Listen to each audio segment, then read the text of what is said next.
20 minute में 20 खबर में आपका स्वागत है। मैं हूं आपके साथ प्रियंका राय। हम अगले 20 मिनट में आपको देश दुनिया की 20 ऐसी खबरें बताने वाले हैं जो इस वक्त न केवल सुर्खियों में है बल्कि दिलचस्प और अहम भी हैं।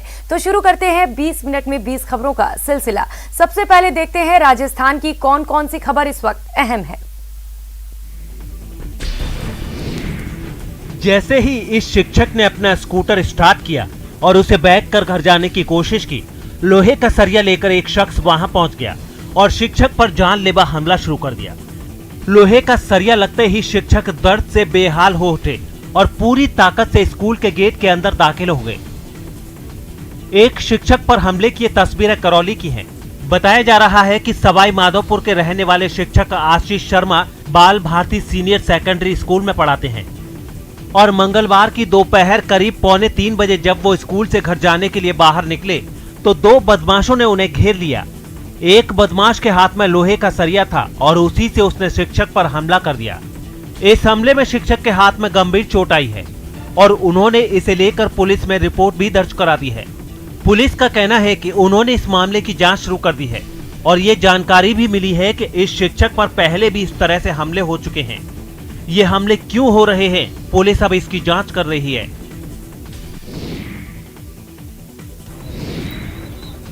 मंगलवार की रात जयपुर रेंज के आईजी हवा सिंह घुमरिया ने अलवर के बड़ौदा मेव थाना के उस इलाके का दौरा किया जहां कुछ दिन पहले एक दलित युवक की पीट कर हत्या कर दी गई थी।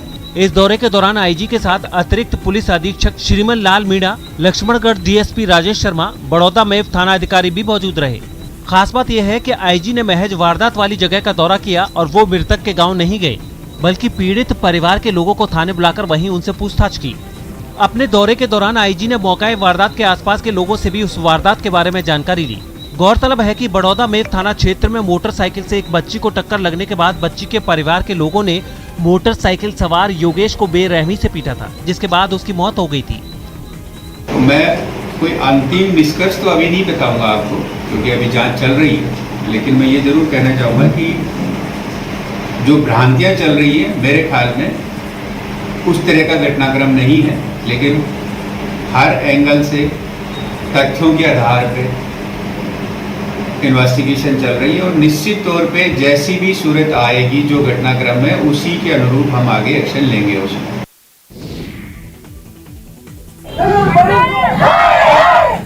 दौसा में पिछले 7 दिन से चल रहे अनोखे आंदोलन का ये क्लाइमैक्स है।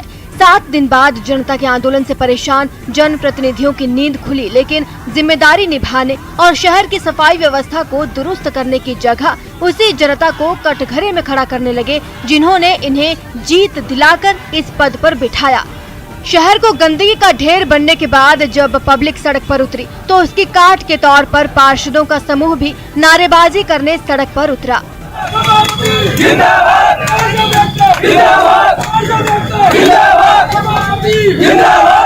अपनी जिम्मेदारी से बचने के लिए पार्षदों ने बहाना भी ढूंढ निकाला है। हमने ये तय किया है हमारे सभापति ने कि इनका जो वेतन है उनको हम दिला रहे हैं। ठेकेदार वो जिम्मेदारी तो ले, कोई किसको वेतन दिया जाए, जिस ठेकेदार को, जो गुलाब ठेकेदार है जो उसको बुला करके कहा भाई आप जिम्मेदारी लो। ये दौसा की रसोई ये क्या बीमारी है, कौन है ये? हमारी एक ही मांग है, स्वच्छ दौसा। स्वच्छता की मांग को लेकर ये जन आंदोलन चल रहा है।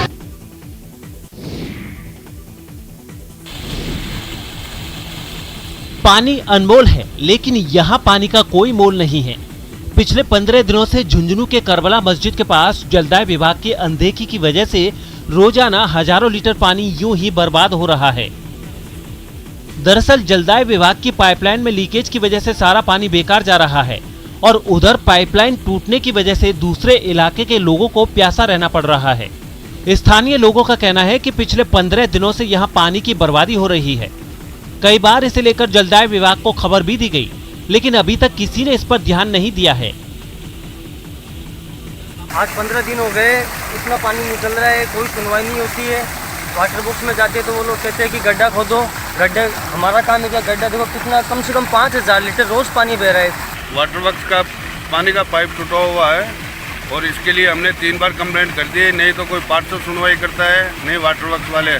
और अभी आप ये देखो कि ये पानी कैसे जा रहा है, इतना ज़्यादा पानी बह रहा है, इतना वेस्ट हो रहा है कि पूछो मत। जैसलमेर और आसपास के इलाकों में मंगलवार की शाम बारिश का जो सिलसिला शुरू हुआ वो बुधवार की अहले सुबह तक जारी रहा।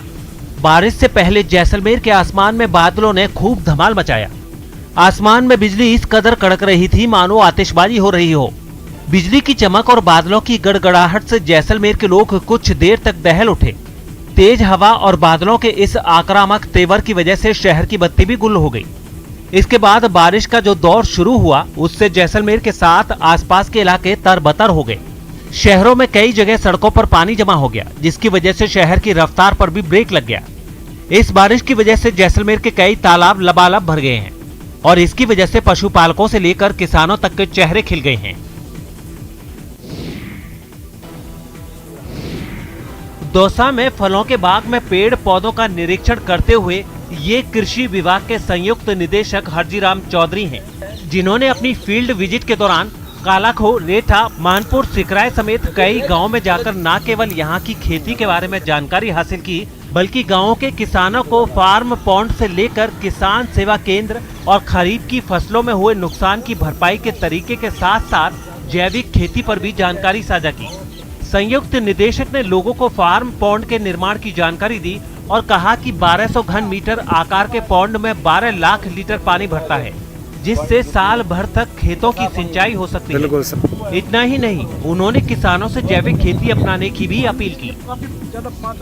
इसमें जो आप देख रहे हो, इस फार्म पॉन्ड में करीब 13 लाख लीटर के आसपास जल इकट्ठा हो रखा है और ये पूरा भरा हुआ है। इस तरह से किसान भाइयों से सलाह दी जाती है कि आप भी जो है ज्यादा से ज्यादा ऐसे फार्म पॉन्ड बनाए और वर्षा के जल को इकट्ठा करके और जब जरूरत पड़े उस टाइम जो है फसल को सिंचाई करे।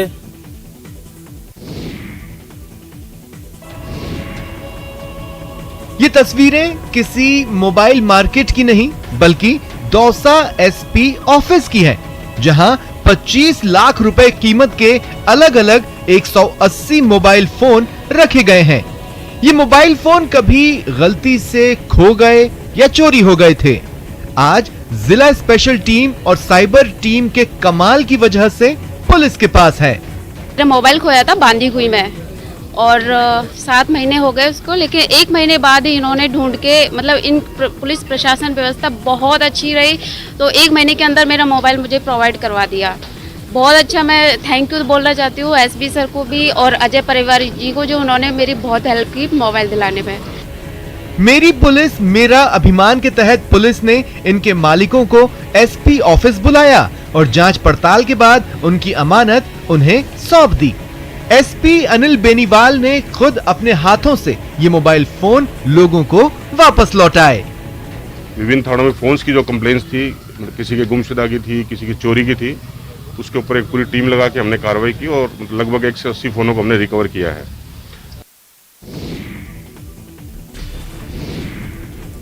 अलवर में प्रशासन शहरों के संग अभियान के लिए जोर शोर से तैयारियां की जा रही हैं। इसी के तहत अलवर नगर परिषद में एक कैंप का आयोजन किया गया। आपको बता दें कि नगर परिषद प्रांगण में 2 अक्टूबर से प्रशासन शहरों के संग अभियान शुरू हो रहा है। इस अभियान की तैयारियों के लिए एक कमेटी गठित की गई है, जिसके लिए एईएन मुकेश तिवारी, एईएन राजकुमार सैनी और वरिष्ठ लिपिक हरीश जांगीर से लोग जानकारी ले सकते हैं।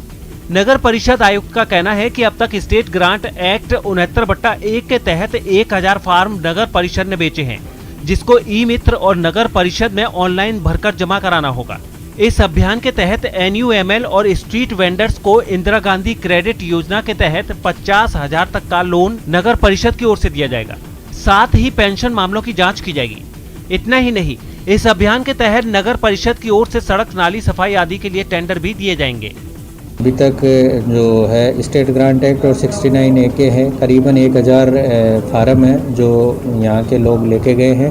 उन फार्मों को हम भरवा करके वो सभी नगर मित्रों के माध्यम से भर के नगर परिषद में आवेदन कर सकते हैं। उनके आवेदनों की जांच करके फिर उन्हीं को पट्टे देने की कार्रवाई की जाएगी। कोटा के रहने वाले निशान सिंह हांडा, जो हिमाचल प्रदेश की हमीरपुर NIT में पढ़ाते हैं, उन्हें एक अमेरिकी कंपनी ने सालाना 1.51 करोड़ का पैकेज ऑफर किया है। कोटा के बोरखेड़ा के निशान सिंह इस वक्त कंप्यूटर विज्ञान और इंजीनियरिंग विभाग के डुअल डिग्री प्रोग्राम के फाइनल ईयर में हैं। इसी प्रोग्राम के तहत उन्होंने अमेरिकी कंपनी के साथ इंटर्नशिप की थी। जिसके बाद कंपनी ने प्री प्लेसमेंट जॉब कंफर्म कर दिया। इस कंफर्मेशन में पहले 5 राउंड में उनके इंटरव्यू और टेस्ट हुए थे। निशांत का कहना है कि पहले उन्हें लंदन ऑफिस के लिए ऑफर किया गया, लेकिन उनका सपना न्यूयॉर्क जाने का था, लिहाजा उन्होंने कंपनी के साथ बात की और फिर उनका सिलेक्शन न्यूयॉर्क के लिए हो गया।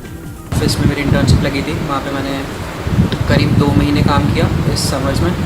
उसके बाद बेस्ड ऑन परफॉर्मेंस उन्होंने मुझे पीपीओ ऑफ़र किया, तो ऑफ़र वाज फॉर लंदन। उसके बाद बचपन में सपना था कि यूएस जाना है, न्यूयॉर्क जाना है, तो थोड़ी और नेगोशिएशन की करीबन 1-2 महीना, उसके बाद जाके ये न्यूयॉर्क का ऑफ़र मिला है। जैसलमेर के लाठी क्षेत्र में कुर्जा पक्षियों के पहले जत्थे ने खेतौलाई, रामदेवरा, ओढ़ानिया और चाचा गांव के पास स्थित तालाबों पर दस्तक दे दी है। आपको बता दें कि प्रवासी पक्षी कुर्जा पानी के आसपास खुले मैदान और समतल जमीन पर ही अपना अस्थायी डेरा डालकर रहते हैं। इनका मुख्य भोजन वैसे तो मोतिया घास होती है, लेकिन ये पानी के पास पैदा होने वाले कीड़े मकोड़े खाकर भी अपना पेट भर लेते हैं। कुर्जा एक खूबसूरत पक्षी है जो सर्दियों से पहले मंगोलिया, चीन और कजाकिस्तान जैसे देशों से हिमालय को पार कर राजस्थान के अलग अलग इलाके में आते हैं और करीब 6 महीने तक यही वक्त बिताते हैं। शीतकालीन प्रवास के लिए कुर्जा पक्षी का आगमन शुरू हो गया है। इस बार कोरोना के चलते पर्यावरण का संतुलन ठीक रहा है, जिससे इस बार बड़ी तादाद में कुर्जा पक्षी ने जैसलमेर की ओर रुख किया है। पक्षी प्रेमियों के लिए यह शुभ संदेश है। और अब देख लेते हैं कुछ अन्य राज्यों की खबरें। प्रधानमंत्री नरेंद्र मोदी अमेरिका के 5 दिन के दौरे पर रवाना हो गए हैं। अमेरिका दौरे पर पीएम मोदी के साथ विदेश मंत्री एस जयशंकर और एनएसए अजीत डोभाल भी अमेरिका के दौरे पर गए हैं। इस दौरे के दौरान पीएम मोदी अमेरिकी राष्ट्रपति जो बाइडेन से 24 सितंबर को व्हाइट हाउस में पहली बार मुलाकात करेंगे। इससे पहले पीएम मोदी 23 सितंबर को वाइस प्रेसिडेंट कमला हैरिस से भी मुलाकात करेंगे। 24 सितंबर को ही बाइडेन क्वाड देशों के राष्ट्र अध्यक्षों से मुलाकात करेंगे। इसमें प्रेसिडेंट बाइडेन और पीएम मोदी के अलावा जापान के प्रधानमंत्री सुगा और ऑस्ट्रेलिया के प्रधानमंत्री स्कॉट मॉरिसन भी हिस्सा लेंगे। वैसे तो ये असैन्य संगठन है, लेकिन हिंद और प्रशांत महासागर में चीन की हरकतों और विस्तारवादी नीतियों को देखते हुए इन 4 देशों का साथ आना बहुत बड़ी कामयाबी मानी जा सकती है। विदेश मंत्रालय के मुताबिक क्वाड की मीटिंग में कई अहम मसलों पर चर्चा होगी। इनमें नई टेक्नोलॉजी, साइबर सिक्योरिटी, समुद्री सुरक्षा, मानवीय सहायता और डिजास्टर मैनेजमेंट के अलावा क्लाइमेट चेंज जैसे मुद्दे शामिल होंगे। इस मीटिंग में चीन के रवैये को लेकर किसी कारगर रणनीति पर भी विचार किया जा सकता है, क्योंकि क्वाड देशों के लिए चीन साझा चुनौती पेश कर रहा है। पश्चिम बंगाल के कुछ जिलों में हो रही लगातार बारिश से हालात और बिगड़ गए हैं। पश्चिम बंगाल के जिन शहरों में बारिश का सबसे ज्यादा असर देखने को मिला है, उनमें पश्चिम मेदिनीपुर और कोलकाता भी शामिल है। यहाँ इस कदर बारिश हुई कि कई इलाकों की सूरत ही बिगड़ गई। कोलकाता के वो इलाके जहां सड़कों पर भीड़ होती थी, गाड़ियां सरपट दौड़ती थी, उन पर पानी का ऐसा कब्जा हुआ कि लोगों का पैदल तक चलना भी मुश्किल हो गया। कोलकाता के गोल्फ ग्रीन इलाके में 3 से 4 फीट तक बारिश का पानी भरने से ज्यादातर लोग अपने घरों से बाहर निकल नहीं पाए, और जो लोग जरूरी काम से बाहर निकले भी वो पानी भरी सड़कों पर जूझते दिखे। बारिश की वजह से दुकान, मकान और सड़कें सब पानी में डूबी नजर आईं। लेकिन कोलकाता के ही न्यू टाउन इलाके में तो कुछ लोग इस मुसीबत के बीच वहां से गुजरने वाली एक सड़क पर मछलियां पकड़ते दिखे। बताया गया है कि ये मछलियां पास के एक तालाब के पानी के साथ बहकर सड़क पर आ गईं। पश्चिम मेदिनीपुर में भी नदियों के पानी ने रिहायशी इलाकों में घुसकर तबाही मचा दी है। खेत खलियान तो डूबे ही डूबे, लोगों के मकान और दुकान भी इस बारिश से बच नहीं पाए। वहां की सड़कों पर गाड़ियों की जगह नावें चलने लगी। बताया गया है कि बाढ़ के पानी की वजह से पश्चिम मेदिनीपुर के 20 से ज्यादा गांवों का संपर्क शहर से टूट गया है। मध्य प्रदेश के अलीराजपुर से एक हैरान करने वाला वीडियो सामने आया है। यहाँ नदी में बड़े पानी को पार करना 2 बाइक सवारों को महंगा पड़ गया। एक वीडियो में वो लोग नदी पर बने पुल को पार करने की कोशिश करते दिखाई दिए और यही कोशिश उनकी जान के लिए मुसीबत बन गई। जैसे ही वो पुल पर उतरे, उनकी मोटरसाइकिल बंद हो गई। इसके बाद पहले आदमी ने उसे ढकेलना शुरू किया तो दूसरा भी उसकी मदद के लिए वहां पहुंच गया, लेकिन बैलेंस बिगड़ते ही दोनों अलग एक झटके में इस उफनती नदी में बह गए। इसके बाद तो उन दोनों को देख पाना तक मुश्किल हो गया। हालांकि दावा किया गया कि उन लोगों ने आगे मौजूद एक पेड़ को पकड़ लिया, जिससे उनकी जान बच गई, लेकिन उनकी मोटरसाइकिल इस बहाव के आगे नहीं टिक पाई और नदी में कहीं गायब हो गई। गुजरात के वडोदरा से हैरान करने वाला मामला सामने आया है। वहां की मशहूर बिल्डिंग लक्ष्मी निवास पैलेस में मगरमच्छ घुस गया। बताया गया है कि इसी बिल्डिंग में गायकवाड़ राजघराने के लोग रहते हैं। इस घटना के बाद वहां अफरा तफरी का माहौल बन गया और फौरन उस मगरमच्छ को बाहर निकालने के लिए कोशिशें शुरू कर दी गई। इसके लिए वन विभाग की एक टीम को भी बुलाया गया, जिसने मगरमच्छ को काबू करने के लिए एड़ी चोटी का जोर लगा दिया। राजमहल के अंदर ही मगर बैठा हुआ था। सिक्योरिटी ने देखा तो उन्हें तुरंत ही हमको मैसेज दिया। राजमहल में घुसे इस मगरमच्छ को पकड़ने के लिए वन विभाग के लोगों ने एक रस्सी का फंदा बनाया और डंडे की मदद से उसके मुंह की तरफ से बांध दिया। हालांकि इस कोशिश में अंधेरा आड़े आया, पर उन लोगों ने टॉर्च की रोशनी में रेस्क्यू ऑपरेशन जारी रखा। नीचे एक वक्त तो ऐसा आया जब मगरमच्छ को संभालना मुश्किल हो गया। वो जैसे ही बेकाबू हुआ, दोनों वनकर्मी अपनी जान बचाने में जुट गए। उनमें से एक जहां सीढ़ी के ऊपर चढ़ गया तो दूसरा पास रखे जाल के दूसरी तरफ चला गया, ताकि मगरमच्छ उनका शिकार न कर पाए। काफी देर तक चली मशक्कत के बाद आखिरकार वो लोग मगरमच्छ को पकड़ने में कामयाब रहे, जिसके बाद उसे जंगल में छोड़ दिया गया।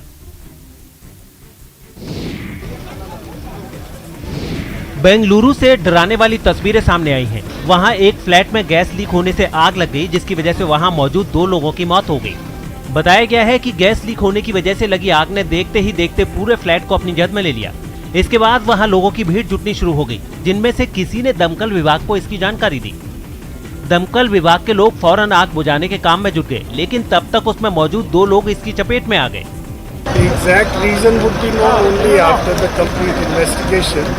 However, in prima facie, as the information has been received in the control room, it looks like it's due to domestic gas cylinder accident.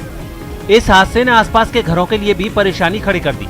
एक घर की बालकनी में तो एक महिला फंसी दिखाई दी, जिसके घर तक आग की लपटें पहुंच चुकी थी। हालांकि दूसरी तरफ से इसे बुझाने में जुटे लोगों का काम लगातार जारी रहा। कई किलोमीटर दूर से दिख रही आग से इतना धुआं निकला कि सारा आसमान इससे भर गया। आग की लपटों की वजह से बिल्डिंग का ऊपरी हिस्सा पूरी तरह काला पड़ गया। तमिलनाडु के कोयम्बटूर से चौंकाने वाली कुछ तस्वीरें सामने आई हैं। वहां एक चलती कार पर पेड़ आ गिरा, जिससे इलाके के लोग घबरा गए। इस घटना की जानकारी मिलने के बाद उस कार से पेड़ को हटाने की कोशिशें शुरू हो गईं, जिसके लिए बचाव दल घटना की जगह पर पहुंचा और कार पर गिरी पेड़ की भारी भरकम टहनी को हटाने का काम शुरू कर दिया। इसके लिए एक मशीन की मदद ली गई, जिससे उस टहनी को पेड़ से अलग करके नीचे गिराया गया। वो टहनी इतनी भारी थी कि उसे हटाने में बचाव दल के कर्मचारियों के पसीने छूट गए। इस हादसे में कार का अगला शीशा पूरी तरह चकनाचूर हो गया। शीशे के छोटे छोटे टुकड़े ड्राइवर सीट पर बिखरे मिले। हालांकि कार चलाने वाला शख्स सुरक्षित रहा, जिससे वहां पहुंची पुलिस ने जानकारी ली और ये पता लगाने की कोशिश की कि आखिर हादसा हुआ कैसे। बिहार के बांका जिले में मुख्यमंत्री नीतीश कुमार ने एक रोपवे का उद्घाटन किया। बांका में पर्यटन को बढ़ावा देने के मकसद से राज्य सरकार ने वहां कई प्रोजेक्ट शुरू किए हैं। उन्हीं प्रोजेक्टों में से एक है ये रोपवे। इस रोपवे का उद्घाटन करने के लिए खुद मुख्यमंत्री नीतीश कुमार वहां पहुंचे थे और उन्होंने ही बटन दबाकर इस सेवा की शुरुआत भी की। इसके बाद उन्होंने अधिकारियों के साथ रोपवे के जरिए मंदार हिल तक का सफर तय किया। साथ ही उन्होंने इस प्रोजेक्ट से जुड़ी जानकारियां भी अधिकारियों से ली। जो काम किया है इरिगेशन डिपार्टमेंट ने वो अपना किया है, हम थोड़ी देर में मुख्यमंत्री को सीधे और लाइव जोड़ेंगे और हमारे यहाँ पर तो नहीं देखे, मुख्यमंत्री नीतीश कुमार ये देख करके मुझको बहुत अच्छा लगा। और वो भी और ज्यादा बहुत ज्यादा संभावना है पर्यटन में। बांका में पर्यटन को बढ़ावा देने के मकसद से इस रोपवे के अलावा वहां करीब 18 एकड़ में बनने वाले एक बायोडायवर्सिटी पार्क का भी शिलान्यास किया। इसके अलावा उन्होंने एक झील में नाव के जरिए सैर भी की। इस दौरान राज्य के जल संसाधन मंत्री संजय कुमार झा भी उनके साथ मौजूद रहे।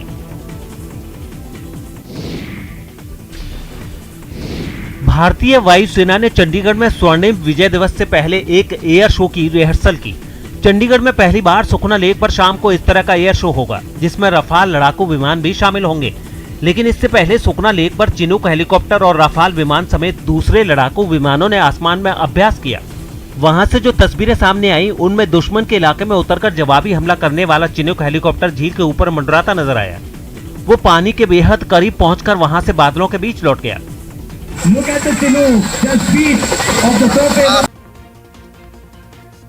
सोशल मीडिया पर एक